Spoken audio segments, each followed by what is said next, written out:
મોતી તળાવ વિસ્તારમાં વાહન ચલાવવા બાબતે થયેલી સામાન્ય બોલાચાલીએ હિંસક સ્વરૂપ ધારણ કર્યું. પથ્થરમારામાં 7 ઘાયલ.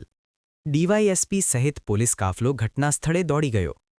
ભાવનગર શહેરના મોતી તળાવ વિસ્તારમાં આવેલી શેરી નંબર 3માં સામાન્ય બાબતે શરૂ થયેલો ઝઘડો પથ્થરમારામાં પરિણમ્યો હતો, જેમાં એક શખ્સ દ્વારા પૂરપાટ ઝડપે વાહન ચલાવવા બાબતે ટોકવામાં આવતા ઉશ્કેરાયેલા ટોળાએ સ્થાનિક રહીશો પર પથ્થરમારો કર્યો હતો, જેમાં મહિલાઓ સહિત અંદાજે 6 થી 7 વ્યક્તિઓને ઈજાઓ પહોંચી છે. ઘટનાની જાણ પોલીસને થતાં ડીવાયએસપી સહિતનો પોલીસ કાફલો ઘટનાસ્થળે દોડી ગયો હતો. આ બનાવ અંગે મળતી માહિતી મુજબ ભોગ બનનાર સંતોષભાઈ સાહાનીના જણાવ્યું હતું કે તેઓ પોતાના ઘરની સામે બેઠા હતા ત્યારે ગલીમાં રહેતા એક વ્યક્તિનો બનેવી પૂરપાટ ઝડપે ગાડી લઈને નીકળ્યો હતો.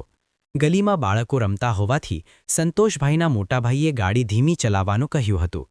આ વાતથી ઉશ્કેરાઈને ચાલકે બોલાચાલી શરૂ કરી હતી અને જોતજોતામાં 40 થી 50 લોકોનું ટોળું ત્યાં એકઠું થઈ ગયું હતું.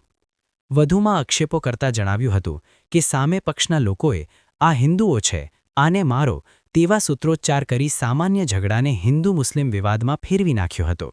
સમાધાન કરવા ગયેલા લોકો પર પણ ઈંટો અને પથ્થરો વડે હુમલો કરવામાં આવ્યો હતો.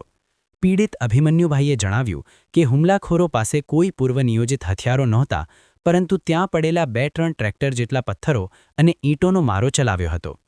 આ પથ્થરમારામાં અનેક લોકો ઈજાગ્રસ્ત થયા હતા, જેમાં સંતોષભાઈ સાહાની, અભિમન્યુભાઈ, ગૌતમભાઈ, શિવદત્તભાઈ, મંજુબહેન શિવદત્તભાઈના પત્ની, સત્યમભાઈ સહિતના લોકો ઈજાગ્રસ્ત થયા હતા.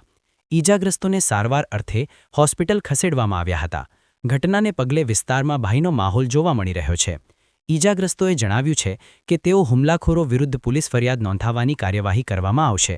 ઘટનાના પગલે બોરતળાવ પોલીસ મથકના સ્ટાફ તથા ડીવાયએસપી ડામોર સહિતનો કાફલો ઘટના સ્થળે દોડી ગયો હતો. રિપોર્ટર ફિરોઝ મલેક, ભાવનગર.